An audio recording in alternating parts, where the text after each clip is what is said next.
রাজধানী সহ দেশের বিভিন্ন অঞ্চলে ফের ৩.৬ মাত্রার ভূকম্পন অনুভূত। উৎপত্তিস্থল আবারও সেই নরসিংদীর ঘোড়াশাল।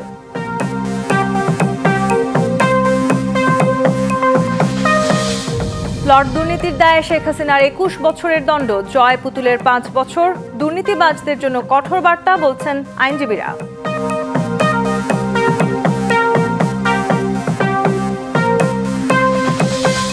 দুর্নীতি দমন কমিশনে কর্মরতদের সম্পদের হিসাব দিতে হবে নিয়মিত। দুদক সহ ৪টি খসড়া অধ্যাদেশ উপদেষ্টা পরিষদে অনুমোদন।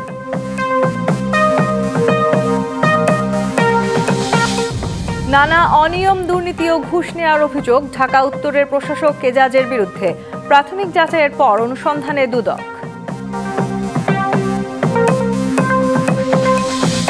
পাবনার ঈশ্বরদীতে জামায়াত ও বিএনপি প্রার্থীদের সমর্থকদের মধ্যে সংঘর্ষ, আহত অর্ধশত, বেশ কয়েকটি মোটরসাইকেল ভাঙচুর।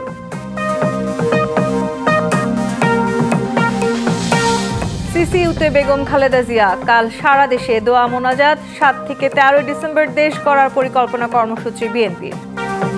রাজধানী সহ আশেপাশের এলাকায় আবারও ভূমিকম্প অনুভূত হয়েছে। বিকেল ৪টা ১৫ মিনিট ২০ সেকেন্ডে ৩.৬ মাত্রার এই ভূমিকম্পের উৎপত্তিও নরসিংদীতে। এ নিয়ে গত শুক্রবারে ভয়াবহ ভূমিকম্পের পর এই পর্যন্ত দেশের অভ্যন্তরে ৬টি ভূমিকম্প উৎপত্তি হলো। বারবার এসব ভূমিকম্পে আতঙ্কিত মানুষ। বিশেষজ্ঞরাও বলছেন, যে কোনো সময়ে আসতে পারে বড় ভূমিকম্পের আঘাত। বৃহস্পতিবার বিকেলে আবারও কাঁপল রাজধানী ঢাকাসহ আশপাশের অঞ্চল। তবে এবারের ভূমিকম্প ছিল স্বল্পমাত্রার, রিক্টার স্কেলে, যার মাত্রা ৩.৬। আবার এ ভূমিকম্পেরও উৎপত্তিস্থল দেশের অভ্যন্তরেই নরসিংদীর ঘোড়াশালে।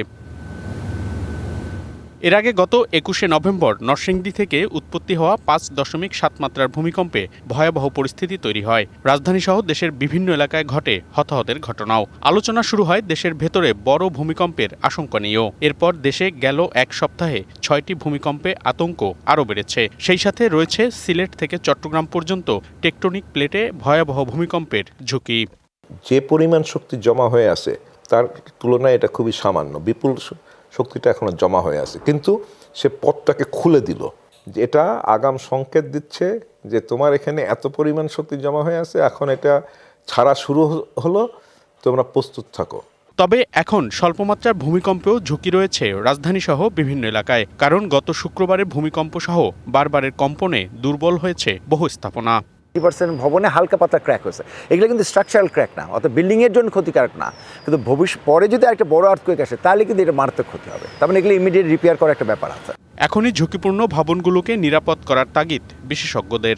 বড় ধরনের যেগুলো ক্র্যাক হয়েছে সেটা পরীক্ষা নিরীক্ষা করে দেখা যাবে যে সেগুলা আসলে উইক হয়ে যায়। এই জন্যই বলা হয় যে যদি ওরকম বড় ধরনের ফাটল দেখেন তখন অবশ্যই সেই ঘরে না থাকাটাই শ্রেয়। ভবিষ্যতের জন্য এখনই পরিকল্পনা করে সামনে আগানোর পরামর্শ দুর্যোগ বিশেষজ্ঞদের। অ্যাসেসমেন্ট করে এগুলোকে আমরা ঝুঁকিপূর্ণ, মধ্যম ঝুঁকিপূর্ণ এবং ঝুঁকিপূর্ণ নয়, এরকম ৩-৪ ভাগে ভাগ করে আমাদের এগুলোকে ইমপ্লিমেন্ট করা শুরু করতে হবে। ভূমিকম্পের বিষয়ে সচেতনতা বৃদ্ধির উপরও জোর দিয়েছেন বিশেষজ্ঞরা। মনিরুল সোহাগ, ডিবিসি নিউজ, ঢাকা। পূর্বাঞ্চলের রাজুকের প্লট দুর্নীতির ৩ মামলায় ক্ষমতাচ্যুত প্রধানমন্ত্রী শেখ হাসিনার ৭ বছর করে মোট ২১ বছরের কারাদণ্ড দিয়েছে আদালত। একই দুর্নীতির মামলায় তার ২ সন্তান সজীব ওয়াজেদ জয় ও সাইমা ওয়াজেদ পুতুলকে ৫ বছর করে আর বাকি ১৯ জনকে বিভিন্ন মেয়াদে সাজা দেওয়া হয়েছে। আর আত্মসমর্পণ করে নিজেকে নির্দোষ দাবি করা রাজুকের সাবেক কর্মকর্তা খুরশিদ আলমকে ১ বছরের জেল দেওয়া হয়েছে। রায় পর্যবেক্ষণে ঢাকার বিশেষ জজ ৫-এর বিচারক মোহাম্মদ আবদুল্লাহ আল মামুন বলেন, শেখ হাসিনা টানা ৪ বার ক্ষমতায় থেকেও পরিবারসহ অবৈধভাবে প্লট নিয়েছেন। এ সময় আদালত প্রশ্ন তোলে, তার কত অর্থের প্রয়োজন? সম্পদের প্রতি তার যে লোভ তা বিশ্বে বিরল। ঢাকার পূর্বাঞ্চলের নতুন শহর প্রকল্পে রাজধানী উন্নয়ন কর্তৃপক্ষের প্লট বরাদ্দের দুর্নীতির পৃথক ৩ মামলায় সাবেক প্রধানমন্ত্রী শেখ হাসিনার ৭ বছর করে মোট ২১ বছরের কারাদণ্ড হয়েছে। ঢাকার ৫ নম্বর বিশেষ জজ আদালতের বিচারক মোহাম্মদ আবদুল্লাহ আল মামুন বৃহস্পতিবার বেলা ১:১৫টার দিকে এই রায় ঘোষণা করেন। একই দুর্নীতির মামলায় তার ২ সন্তান সজীব ওয়াজেদ জয় ও সাইমা ওয়াজেদ পুতুল সহ বাকি ২২ জনকে আলাদা আলাদা মেয়াদে সাজা দেওয়া হয়। এই ৩টি মামলায় শেখ হাসিনা ৭ বছর করে ৩ ৭ ২১ বছর সাইমা ওয়াজেদ পুতুল যে মামলার প্রধান আসামি, তার সাজা হচ্ছে 5 বছর।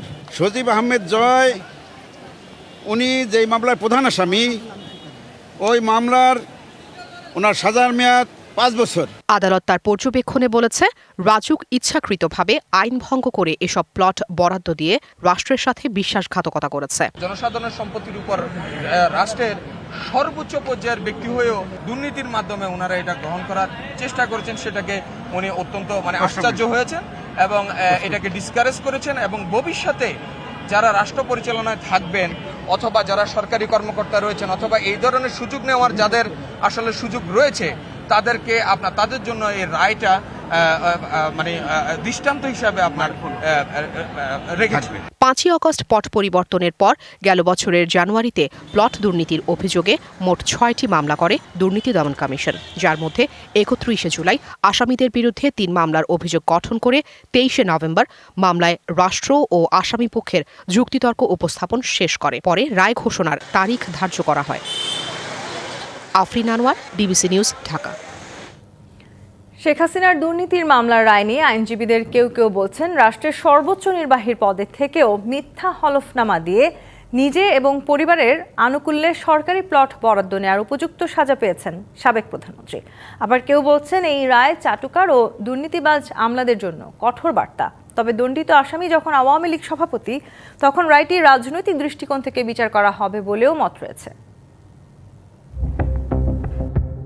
জুলাই আগস্টের মানবতাবিরোধী অপরাধে মৃত্যুদণ্ডের পর এবার দুর্নীতির 3 মামলায় 21 বছরের সাজায় দণ্ডিত হলেন সাবেক প্রধানমন্ত্রী শেখ হাসিনা।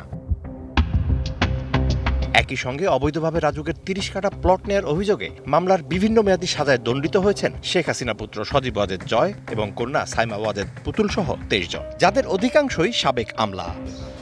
এই রায় নিয়ে নিজেদের মূল্যায়ন তুলে ধরেন আইনজীবীরা। প্রধানমন্ত্রী থেকে একটা দেশের তারাই নিজেরাই যদি আইন লঙ্ঘন করেন এবং অর্থনৈতিক বা জমি জমা দিয়ে লাভবান হওয়ার জন্য তারা যে প্রাপ্তি নিয়েছে, এটা আসলে আরও কঠিন সাজা হওয়া উচিত ছিল। অ্যাডমিট করে হলফ করে শপথ নিয়ে মিথ্যা বলা, এবং বৈধ হোক অবৈধ হোক রাষ্ট্রের প্রধান ছিলেন, তো সারা পৃথিবীর কাছে এটা লজ্জার। আমাদের আশা করি যে এটি ভবিষ্যতে যারা আছে, এখন যারা আছে সচিব বা নিচের, এই দুর্নীতি করার চিন্তাভাবনা করতেছেন, তাদের জন্য লেসন হবে যদি তারা লেসন নেয়। বাংলাদেশের মানুষ এই সমস্ত রাজনীতিবিদদের সাজাটাকে রাজনীতি হিসেবে দেখে, এটা আমাদের প্র্যাকটিস এবং এইটাকে আপনি অ্যাভয়েড করতে পারবেন না। এই কারণে আমি মনে করি যে এই রায়ও ওই একটা রাজনৈতিক মারপ্যাচের মধ্যেই আমরা হয়তো পড়ে গেলাম, যেভাবে খালেদা জিয়ার রায়টাকেও রাজনৈতিক মারপ্যাচে আমরা পড়ে গেছিলাম, একই ধরনের পরিস্থিতি হবে।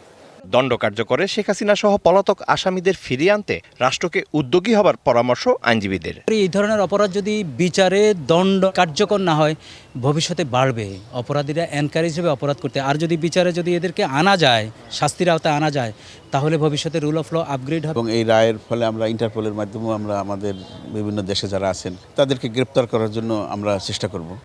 অন্যদিকে ট্রাইব্যুনালের ফাঁসির রায় শেখ হাসিনাকে ফিরিয়ে আনার পথে বড় বাধা বলেও জানান এই আইন বিশেষজ্ঞ। আর বঙ্গবন্ধুর কেসে আপনি জানেন, কানাডাতে একজন নূর হোসেন, তাকে বাংলাদেশ সরকার 16 বছর বহু চেষ্টা করেছে, আনতে পারে নাই, কারণ সে একটাই দেখিয়েছে যে আমি দেশে গেলে আমার ফাঁসি হবে। অতএব এই কারণে যাদেরকে ফাঁসি দিয়েছেন তারা ওই একটা গ্রাউন্ডেই, আপনি আর কখনো তাদেরকে দেশে আনতে পারবেন না। পূর্ণাঙ্গ রায় প্রকাশের 30 দিনের মধ্যে হাইকোর্টের রায়ের বিরুদ্ধে আপিল করার সুযোগ রয়েছে বলেও জানান আইনজীবীরা। Mizan Ahmed, DBC news, Dhaka. দুর্নীতি দমন কমিশন, মানবাধিকার কমিশন, রাজুক এবং মানব পাচার ও চোরাচালান দমন অধ্যাদেশের খসড়ার চূড়ান্ত অনুমোদন দিয়েছে উপদেষ্টা পরিষদ। নতুন অধ্যাদেশ অনুযায়ী দুদকে কর্মরতদের সম্পদের হিসাব দিতে হবে নিয়মিত। রাজধানীর তেজগাঁয়ে প্রধান উপদেষ্টার কার্যালয়ে উপদেষ্টা পরিষদের বৈঠকে এই অনুমোদন দেওয়া হয়। এতে সভাপতিত্ব করেন প্রধান উপদেষ্টা ডক্টর মোহাম্মদ ইউনূস। পরে ফরেন সার্ভিস একাডেমিতে এই বিষয়ে কথা বলেন প্রধান উপদেষ্টা প্রেস সচিব। তিনি আরও জানান, বাউলদের উপর হামলাকারীদের আটকের নির্দেশ দেওয়া হয়েছে। প্রেস সচিব আরও জানান, জনজীবন নিরাপদ রাখতে সারা দেশে ভবন নির্মাণের বিষয়ে সচেতন থাকার জন্য গণপূর্ত অধিদপ্তরকে নির্দেশনা দিয়েছেন প্রধান উপদেষ্টা। দুর্নীতি দমন কমিশন সংশোধন অধ্যাদেশ 2025, মানব পাচার ও অভিবাসী চোরাচালান প্রতিরোধ দমন অধ্যাদেশ 2025, রাজধানী উন্নয়ন কর্তৃপক্ষ অধ্যাদেশ 2025-এর খসড়া, জাতীয় মানবাধিকার কমিশন অধ্যাদেশ 2025 সংশোধন প্রস্তাব নীতিগত চূড়ান্ত অনুমোদন হয়েছে। দুর্নীতি কমিশনের যে অফিসার বা যারা এই সরাসরি এই দুর্নীতি দমনের সাথে সম্পৃক্ত তাদের সম্পদের হিসাব দিতে হবে। ঢাকা উত্তর সিটি কর্পোরেশনের প্রশাসক মোহাম্মদ এজাজের বিরুদ্ধে দুর্নীতি ও অনিয়মের অভিযোগ অনুসন্ধানের সিদ্ধান্ত নিয়েছে দুর্নীতি দমন কমিশন দুদক। অনুসন্ধানের জন্য হওয়া দুদকের সংক্ষিপ্ত ব্যবহার করে নানা অনিয়ম, দুর্নীতি ও ঘুষ নেওয়ার অভিযোগ রয়েছে। এসব অভিযোগ প্রাথমিকভাবে যাচাই করে অনুসন্ধানের জন্য আমলে নিয়েছে দুদক। জানা গেছে, শিগগিরই অনুসন্ধানকারী কর্মকর্তা এজাজের বিরুদ্ধে ওঠা বিভিন্ন দুর্নীতির তথ্য চেয়ে উত্তর সিটি কর্পোরেশন সহ বিভিন্ন দপ্তরে চিঠি পাঠাবেন। এরপর অভিযোগ সংশ্লিষ্ট বিষয়ে এজাজকে জিজ্ঞাসাবাদ করা হবে। চলতি বছরের 12 ফেব্রুয়ারি মোহাম্মদ এজাজকে 1 বছরের জন্য ঢাকা উত্তর সিটি কর্পোরেশনের প্রশাসক হিসেবে নিয়োগ দেয় সরকার। আগামী জাতীয় নির্বাচনের সময় 3 স্তরের নিরাপত্তা থাকবে। এছাড়া অপতথ্য, গুজব ও সাইবার ঝুঁকি মোকাবেলায় আলাদা সেল গঠনের সিদ্ধান্ত নিয়েছে সাংবিধানিক নির্বাচন কমিশন। আইনশৃঙ্খলা বাহিনীর সঙ্গে বৈঠক শেষে এসব কথা জানান ইসির সিনিয়র সচিব আখতার আহমেদ। ত্রয়োদশ জাতীয় সংসদ নির্বাচনকে ঘিরে নানান প্রস্তুতি নিচ্ছে নির্বাচন কমিশন। সুষ্ঠু, গ্রহণযোগ্য ও অংশগ্রহণমূলক নির্বাচনের লক্ষ্যে বিভিন্ন অংশীজনের সাথেও মতবিনিময় করেছে নির্বাচন কমিশন। এর ধারাবাহিকতায় বৃহস্পতিবার আইনশৃঙ্খলা বাহিনীর সাথে বৈঠক করে ইসি। বৈঠক শেষে ইসির সিনিয়র সচিব আখতার আহমেদ জানান, সাইবার নিরাপত্তায় গঠন করা হবে বিশেষ সেল। মিথ্যে ও অপতথ্য রোধে পর্যবেক্ষণ করা হবে গণমাধ্যম সহ বিভিন্ন প্ল্যাটফর্ম। সাইবার সিকিউরিটি সেল, যেখানে সোশ্যাল মিডিয়া প্ল্যাটফর্মগুলোকে মনিটর করা হবে। এখানে আপনারা জানেন যে ইউএনডিপি এর সাথে একটা ওদের প্ল্যাটফর্ম আছে, সেটা আমরা ব্যবহার করব। পাশাপাশি আমাদের নিজস্ব সক্ষমতা যেটা আছে, তথ্য মন্ত্রণালয়, সিআইডি এবং অন্যান্য যে এজেন্সিজের যে ফ্যাক্ট চেকের ব্যাপারে যে সমস্ত সক্ষমতা আছে, সেগুলো নিয়েও আমরা কোঅর্ডিনেট করব। ইসি সচিব আরও জানান, নির্বাচনের সময় 3 স্তরে মোতায়েন করা হবে আইন শৃঙ্খলা বাহিনীকে। স্থায়ীর পাশাপাশি মোতায়েন থাকবে ভ্রাম্যমাণ ইউনিটও। সার্বিক সমন্বয়ের দায়িত্বটা স্বরাষ্ট্র মন্ত্রণালয়ের, আচ্ছা, এবং আমাদের রিটার্নিং অফিসারের। তাদের সাথে সমন্বয় করে কেন্দ্রে থাকতে হবে কি স্ট্যাটিক হিসেবে, নাকি আপনার কোন এক জায়গায় রিজার্ভ ফোর্স হিসেবে থাকবে, নাকি স্ট্রাইকিং ফোর্স হিসেবে থাকবে, এটা ওনারা গ্রাজুয়ালি তৈরি করে নেবেন। এটা আমরা রেফারেন্স পয়েন্টগুলো বলে দিয়েছি যে আমাদের প্রয়োজনটা হচ্ছে এইভাবে, আপনারা এইভাবে ডিপ্লয়মেন্ট প্ল্যানটা করেন। অবৈধ ও লুট হওয়া অস্ত্র উদ্ধারে গোয়েন্দার তৎপরতা বৃদ্ধির তাগিদ দেন নির্বাচন কমিশনের সচিব। ইলেকশন কমিশনে আমরা ওভারঅল মনিটরিং এবং কোঅর্ডিনেশনটা আমরা দেখব। নূপুর মাহমুদ, ডিবিসি নিউজ, ঢাকা। গণতন্ত্রের স্বার্থে দেশে নির্বাচন প্রয়োজন, এমনটা জানিয়ে বিএনপি নেতারা বলছেন, ভোটে জিতলে জনগণের কল্যাণে কাজ করবে তাদের দল। রাজধানীতে এক আলোচনায় তারা আরও বলেন, গত 15 বছর ধরে দেশে একটি বিকৃত অর্থনীতি হাসিনোমিক্স প্রতিষ্ঠা করা হয়েছে, যা সংকট আরও গভীর করেছে। 90-এর ছাত্র গণ অভ্যুত্থানে শহীদ ডাক্তার শামসুল আলম খান মিলনের 35তম মৃত্যুবার্ষিকী উপলক্ষে বৃহস্পতিবার সকালে জাতীয় প্রেস ক্লাবে আলোচনা সভার আয়োজন করে 90-এর ডাকসু ও সর্বদলীয় ছাত্র ঐক্য। আলোচনা সভায় ডাকসুর সাবেক নেতারা ডাক্তার মিলনের স্মৃতিচারণ করেন। কেন্দ্র থেকে ঘোষণার মধ্য দিয়ে রাজপথী লক্ষ লক্ষ শহীদের রক্তের বিনিময়ে ফয়সালা হয়েছিল। 90-এর স্বৈরাচার বিরোধী আন্দোলন জিহাদ ডাক্তার মিলনের রক্তের বিনিময়ে রাজপথী ফয়সালা হয়েছিল। এ সময় বিএনপির সিনিয়র যুগ্ম মহাসচিব রুহুল কবির রিজভী অভিযোগ করেন, জাতীয় পার্টির কারণেই শেখ হাসিনার স্বৈরাচারী আমল দীর্ঘ হয়েছে। অবৈধ রাষ্ট্র ক্ষমতা দিয়ে তারা দেশের আইনকে নিজেদের স্বার্থে কাজে লাগায়। এটা এরশাদও যেমন করেছে, হাসিনাও তেমনি করেছে। অন্তর্বর্তীকালীন সরকার তার আমলে আইন, আদালত, এখানে কোনো হস্তক্ষেপের কারণ সুযোগ নেই। এটা অন্তর্বর্তীকালীন সরকার ক্ষমতায় আছে এবং হাসিনার গড়া আদালত, হাসিনার গড়া ট্রাইব্যুনাল সবকিছু তার, সেখানেই বিচার হচ্ছে। আর বিএনপির আরেক নেতা নজরুল ইসলাম খানের অভিযোগ, নিজেদের স্বার্থে 24-এর বিজয়কে কুক্ষিগত করার চেষ্টা করছে অনেকে। নিজেদের স্বার্থে অনেকেই বিজয়কে কুক্ষিগত করার চেষ্টা করে, মনে করে যে এই বিজয় সম্পূর্ণই তার। এই বিজয়ে যে আরও অনেকের অংশগ্রহণ আছে, এই বিজয়ে যে আরও অনেকেই সঙ্গী আছে, এগুলো অনেকেই তখন মনে রাখতে চায় না। আগামী নির্বাচনে জিতলে বিএনপি জনগণের কল্যাণে কাজ করবে বলেও জানান বিএনপি নেতারা। বাংলাদেশের যত অভ্যুত্থান হয়েছে, যত আন্দোলন হয়েছে, ডিবিসি নিউজ ডেস্ক। পাবনার ঈশ্বরদীতে জেলা জামায়াতের আমির অধ্যাপক আবু তালেব মণ্ডল ও জেলা বিএনপির আহ্বায়ক হাবিবুর রহমান হাবিবের সমর্থকদের মধ্যে সংঘর্ষ হয়েছে। এতে উভয় পক্ষের অন্তত 50 জন আহত হয়েছেন। ভাঙচুরের পাশাপাশি আগুনে পুড়িয়ে দেওয়া হয়েছে অন্তত 10টি মোটরসাইকেল। সন্ধ্যায় উপজেলার শাহাপুর ইউনিয়নের চর গড়গড়ি এলাকায় এই ঘটনা ঘটে। পুলিশ জানায়, দীর্ঘদিন ধরে স্থানীয় জামায়াত ও বিএনপি দুপক্ষের মধ্যে উত্তেজনা চলছিল। বৃহস্পতিবার বিকেলে জেলা জামায়াতের আমির তালেব মণ্ডল সহ তার সমর্থকরা ওই এলাকায় প্রচারণায় যান। এ সময় বিএনপি নেতাকর্মীদের সাথে বাকবিতণ্ডায় জড়িয়ে পড়লে দুপক্ষের মধ্যে সংঘর্ষ হয়। এতে অন্তত 10টি মোটরসাইকেল ভাঙচুর করে আগুন দেওয়া হয়। আহতদের ঈশ্বরদী উপজেলা স্বাস্থ্য কমপ্লেক্সে ভর্তি করা হয়েছে। প্রচারণাকে কেন্দ্র করেই আজকে একটা সংঘর্ষের সূত্রপাত হয়েছিল। আমরা সংঘর্ষের খবর পেয়ে ঘটনাস্থলে আসি। অনেকে আহত হয়েছে এবং 3-4টি মোটরসাইকেল এখানে পোড়ানো হয়েছে। আমরা বিষয়টা অনুসন্ধান করছি। অনুসন্ধান শেষে প্রকৃত বিষয়টা জানাতে পারবো। নির্বাচনে অংশ নিতে তফসিল ঘোষণার পর সরকারের পদ থেকে সরে দাঁড়াবেন বলে জানিয়েছেন স্থানীয় সরকার, পল্লী উন্নয়ন ও সমবায় উপদেষ্টা আসিফ মাহমুদ সজীব ভুঁইয়া। তবে কোন দল বা জোট থেকে তিনি অংশ নেবেন তার সিদ্ধান্ত এখনো হয়নি বলে জানান তিনি। তিনি আরও জানান, ছাত্র উপদেষ্টা ছাড়াও অন্তর্বর্তী সরকারের সঙ্গে যুক্ত অনেকেই নির্বাচনে অংশ নেবেন। সচিবালয়ে বৃহস্পতিবার বিকেলে স্থানীয় সরকার মন্ত্রণালয়ে আনুষ্ঠানিক এক সংবাদ সম্মেলনে তিনি এসব কথা জানান। এ সময় অনিয়ম দুর্নীতির বিষয়ে এক প্রশ্নের জবাবে উপদেষ্টা বলেন, অনিয়ম থাকলে দুদক অনুসন্ধান করে ব্যবস্থা নেবে। এই বিষয়ে তার কোনো বক্তব্য নেই। নির্বাচন করব ঘোষণা দিয়েছি, নির্বাচন কোথা থেকে করবো এখনো ঘোষণা দিইনি। তবে আমরা দুইজন ছাত্র উপদেষ্টা না, আরও যারা সরকারের বিভিন্নভাবে জড়িত আছেন, আরও কেউ নির্বাচন করবেন এমন কথাও আছে। তো সবাই অবশ্যই, এটা এমন কোনো আইন নাই বা এরকম কোনো বিধিনিষেধ নাই যে আসলে নির্বাচনে। বিএনপি চেয়ারপারসন বেগম খালেদা জিয়াকে সিসিইউতে নেওয়া হয়েছে। রাজধানীর এভার কেয়ার হাসপাতালে দেশি বিদেশি বিশেষজ্ঞ চিকিৎসকদের নিবিড় তত্ত্বাবধানে চিকিৎসা চলছে তার। দুপুরে এই তথ্য জানান বেগম খালেদা জিয়ার ব্যক্তিগত চিকিৎসক ডাক্তার AZM জাহিদ হোসেন। দলের পক্ষ থেকে সাবেক এই প্রধানমন্ত্রীর জন্য দেশবাসীর কাছে দোয়া চাওয়া হয়েছে। গত রবিবার শ্বাসকষ্ট দেখা দিলে বিএনপি চেয়ারপারসনকে এভার কেয়ার হাসপাতালে নেওয়া হয়। হাসপাতালে চিকিৎসাধীন বিএনপি চেয়ারপারসন বেগম খালেদা জিয়ার সুস্থতা কামনায় শুক্রবার সারা দেশে বাদ-জুমা বিশেষ দোয়া মাহফিলের আয়োজন করেছে বিএনপি। রাজধানীর নয়াপল্টনে সংবাদ সম্মেলনে এই কথা জানান দলের সিনিয়র যুগ্ম মহাসচিব রুহুল কবির রিজভী। এদিকে দেশ করার পরিকল্পনা শীর্ষক 7ই ডিসেম্বর থেকে 6 দিনের নতুন কর্মসূচি ঘোষণা করেছে বিএনপি, যেখানে প্রধান অতিথি হিসেবে ভার্চুয়ালি যুক্ত থাকবেন বিএনপির ভারপ্রাপ্ত চেয়ারম্যান তারেক রহমান।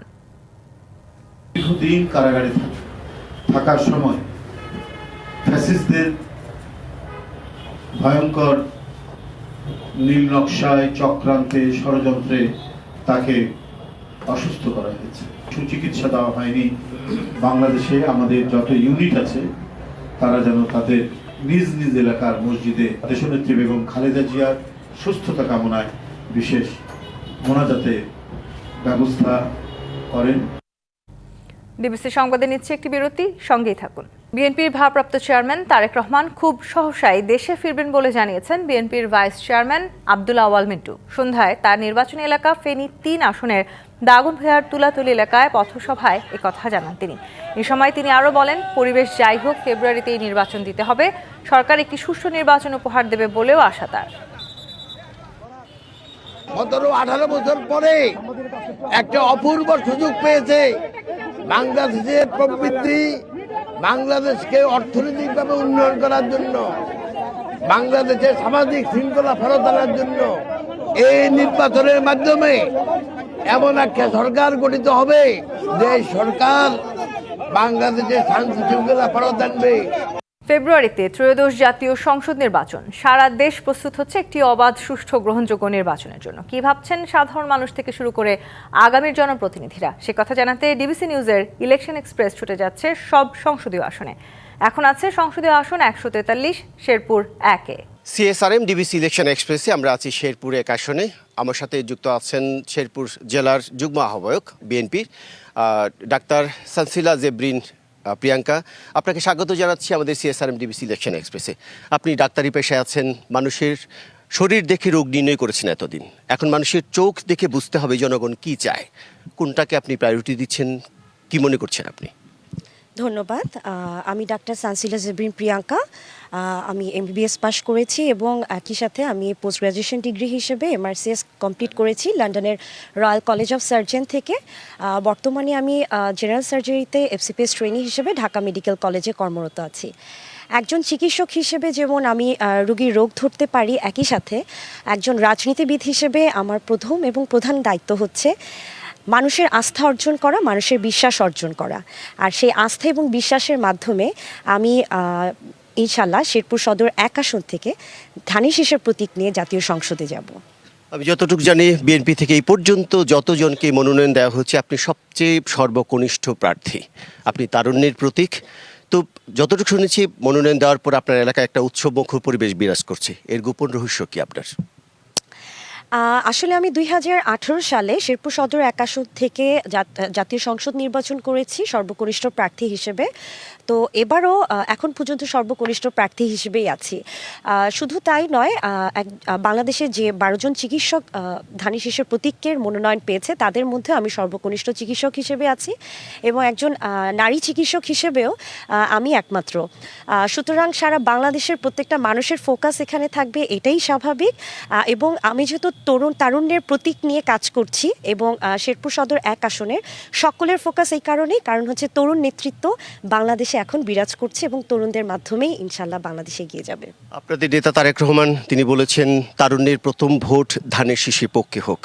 নিশ্চয়ই আপনি তারুণ্যের প্রতীক বলছেন, আমরাও সেটি দেখছি, কিন্তু কি ভাবনাতে তাদের প্রায় 4.5 কোটি নতুন ভোটার সারা বাংলাদেশে, তাদের উদ্দেশ্যে আপনি কি বলবেন? তাদের নিয়ে কি স্বপ্ন আপনাদের? আসলে বাংলাদেশের জুলাই আগস্ট হত্যা কাণ্ডের পর আমাদের 1400 শহীদ হয়েছে এবং এই 1400 শহীদের রক্ত দিয়ে আমরা তরুণরা নতুন বাংলাদেশের স্বপ্ন দেখছি। আর সেই স্বপ্নে আমরা তরুণরা এগিয়ে আসতে চাই একটি সুন্দর বাংলাদেশ গড়ার লক্ষ্যে। আর সেই ক্ষেত্রে আমরা তরুণরা চাই যুব সমাজের উন্নয়ন এবং বিশেষ করে আমার শেরপুর সদর 1 আসনের মানুষদের কর্মসংস্থানের ব্যবস্থা যেন হয়, তরুণরা যেন তাদের শিক্ষা দীক্ষা এবং পেশাগত দিক থেকে এগিয়ে থাকে। বিশেষ করে আমাদের শেরপুর যেহেতু একটা অবহেলিত এরিয়া, সেখানে আমাদের তরুণ সমাজ যেন ফ্রিল্যান্সিং, সোশ্যাল মিডিয়া অ্যাক্টিভিস্ট এবং তারা তাদের প্রত্যেকটা সেক্টরে যেন তারা স্বাধীনভাবে মত প্রকাশ করতে পারে এবং বাংলাদেশের ইতিহাসে আর কখনো যেন কোনো ফ্যাসিস্ট না জন্মাতে পারে, তার জন্য আমরা সকল তরুণ একসাথে কাজ করব। দেখি আপনার বাবার হাত ধরে আপনি রাজনীতিতে এসেছেন, কিছুক্ষণ আগে যখন দেখি আপনার বাবা সামনে বসে আছে, আপনি এখনও তার পরামর্শ নিচ্ছেন। তো আমরা যতই বলছি কিন্তু রাজনীতি সংস্কৃতি কিন্তু পরিবর্তন হয়নি, কিন্তু আপনি তারুণ্যের প্রতি বারবার বলছি, কিন্তু আপনি সেই সংস্কৃতি পরিবর্তন করে নতুন বাংলাদেশি প্রেক্ষাপটে নতুন রাজনীতি সংস্কৃতি তারা পরিবর্তনে আপনি কতটা অবদান রাখতে পারবেন বলে মনে করছেন? আসলে রাজনীতিতে তো তরুণরা আসবে এবং ফ্যামিলি ব্যাকগ্রাউন্ড একটা ইম্পর্টেন্ট ফ্যাক্টর। কারণ আমি মনে করি ফ্যামিলির সাপোর্ট যখন থাকে রাজনীতিতে, তখন একটা তরুণ রাজনীতিবিদ যখন তৈরি হয় সেটা একটা ব্লেসিং ডেফিনেটলি। আর তারপরও যেটা হচ্ছে আমরা তরুণরা কিন্তু আমাদের যে নতুন চিন্তা চেতনা এবং মানুষের জন্য মানুষের যে কাজ করার ব্যবস্থা এবং আমাদের মনের যে ইচ্ছা, সেটা কিন্তু অত্যন্ত স্মার্ট। সবশেষে আপনাদের নারীর নেতৃত্বে আছেন, নারীদের জন্য যদি ছোট্ট করে কিছু বলেন। নারীদের জন্য সবসময় আমার কাজ করার ইচ্ছা আছে একজন নারী চিকিৎসক হিসেবে এবং আমি চাই নারী নতুন উদ্যোক্তা তৈরি হোক, নতুনভাবে তারা প্রশিক্ষণ পাক এবং তারা বিভিন্ন ট্রেনিংয়ের মাধ্যমে তারা বিভিন্ন ক্ষুদ্র ব্যবসায়ী হোক এবং বিভিন্ন পেশায় তারা ইনক্লুডেড হোক। এটা সবসময় আমার চা থাকবে এবং নারীরা অবশ্যই উচ্চশিক্ষায় শিক্ষিত হবে যেন প্রত্যেকটা সেক্টরে নারীদের অবদান থাকে। আপনাকে অনেক অনেক ধন্যবাদ আমাদের সাথে সংযুক্ত হওয়ার জন্য। শুনছিলেন CSRMDB সিলেকশন এক্সপ্রেস। আমরা আগামীকালকে শেরপুর 2 এবং 3 আসনে সেখানকার রাজনীতিবিদদের সাথে কথা বলার চেষ্টা করব। ততক্ষণ CSRMDB সিলেকশন এক্সপ্রেস আমাদের সাথেই থাকে। মহাখালীর করাইল বস্তির যেদিকে চোখ যায় সেদিকেই এখন পোড়া ঘরবাড়ির ধ্বংসস্তূপ। 1,500 ঘরবাড়ি ও দোকানপাট ভস্মীভূত। ক্ষতিগ্রস্ত অন্তত 50,000 মানুষ। সবকিছু হারিয়ে নিঃস্ব এসব নিম্নয়ের মানুষের ঠিকানা এখন পোড়া মাটি আর মাথার ওপর খোলা আকাশ। বাঁশ, কাঠ, টিন আর ইট দিয়ে তৈরি করাইল বস্তি। এখানের বাসিন্দাদের কেউ রিক্সা চালক, কেউ দিনমজুর, কেউ বা ঘরের সহায়তাকারীর কাজ করে জীবনযাপন করেন। যা কিছু সম্বল ছিল তাও এখন পুড়ে ছাই। বস্তির ধ্বংসস্তূপ সাক্ষ্য দেয় কতটা ভয়াবহ ছিল আগুনের লেলিহান শিখা। এখন সেই ছাইয়ের স্তূপে স্বপ্ন হাতড়ে বেড়াচ্ছেন সর্বহারা মানুষগুলো। যদিও আগুন লাগার পর থেকেই বিভিন্ন রাজনৈতিক, সামাজিক ও স্বেচ্ছাসেবী সংগঠনের পক্ষ থেকে বস্তিবাসীকে খাবার বিতরণ করা হচ্ছে। তবে ভুক্তভোগীদের দাবি, যারা ক্ষতিগ্রস্ত শুধু তারাই যেন সহায়তা পায়। ভিতরে ঢুকছিলাম, কেউ মিলে অনেকে পাইছেন না, কেউ অনেকে বাহিরে গেছে গাবিলে। তাহলে যাদের ক্ষতিগ্রস্ত হয় নাই এমন আছে তারাও হাইসা হাত বাঁধা দিতেছে। কাপড় আসছে, চাইলের বস্তা আসছে, আমরা শুনি শুধু, দেখি, আমরা কিছুই পাই না। খোলা আকাশের নিচে রাত কাটানো মানুষগুলোর চোখে ক্লান্তি, হাজারো অনিশ্চয়তা। ঠিকমতো পাচ্ছে না খাবার, নিরাপদ পানি, ভেঙে পড়েছে পয় নিষ্কাশন ব্যবস্থা। আমরা কোনো কিছু, একটা সুতা পর্যন্ত আমরা কোনো কিছু বাইর করতে পারি নাই। একটা সংসার সবই আছে, সবই সময় শেষ হয়ে গেছে। না, আমার সবে ফোড়া যাইয়া গেছে। পরনে যে জামা কাপড় ছিল এটা নিয়ে বাইরে গেছে। সরকারের যে কোনো একটা ঠাই আঙ্গুরে দেখে একটু মাথা ফেটতে থাকতে দেন, ভারী কর্ম করে খাইতে পারি, এটি আমাদের আশা। করাইল বস্তির আগুনের ঘটনা তদন্তে ফায়ার সার্ভিসের 5 সদস্যের তদন্ত কমিটি রিপোর্ট পেলে হয়তো জানা যাবে এর পেছনের কারণ। তবে আগের মতো যেন ধামাচাপা না পড়ে সে দাবি উঠেছে। অজিত সরকার, ডিবিসি নিউজ, ঢাকা। ডিবিসি সংবাদে নিচ্ছে আরেকটি বিরতি, সঙ্গেই থাকুন। এবারে মেরিল লিপ কেয়ারের সৌজন্যে শীতের গল্প।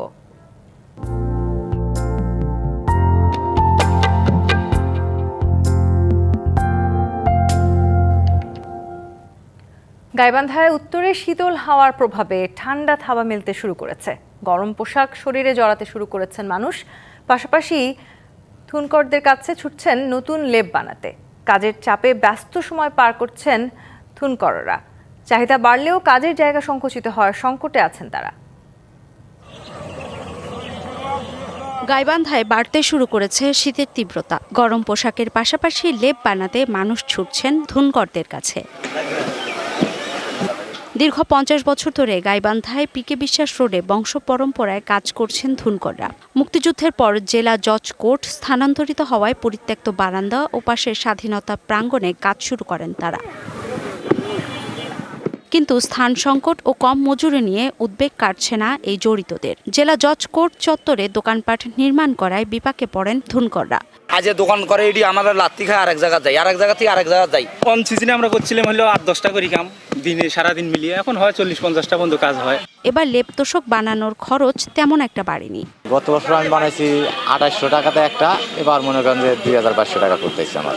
স্থান সংকট সমাধানে প্রশাসনের কাছে সাহায্য চাইলেন এ পেশায় জড়িতরা। মার্কেট দোকান হয়ে আমাদের জায়গাটা একদম ছোট হয়ে গেছে, যেটা এখন আমাদের কাজকর্ম করে খেতে একটু সমস্যাই হচ্ছে। প্রশাসন থেকে বা কেউ হেল্প করে এই জায়গাটা একটা সেট ঘর তুলে দিতে পারে, তাহলে আমরা 12 মাসে বৃষ্টি বাদল হলেও আমরা সুন্দরভাবে কাজকর্ম করে খেতে পারি। গাইবান্ধায় শতাধিক মানুষ লেপ তোষক বানানোর এই পেশাকে আঁকড়ে ধরে জীবিকা নির্বাহ করছেন।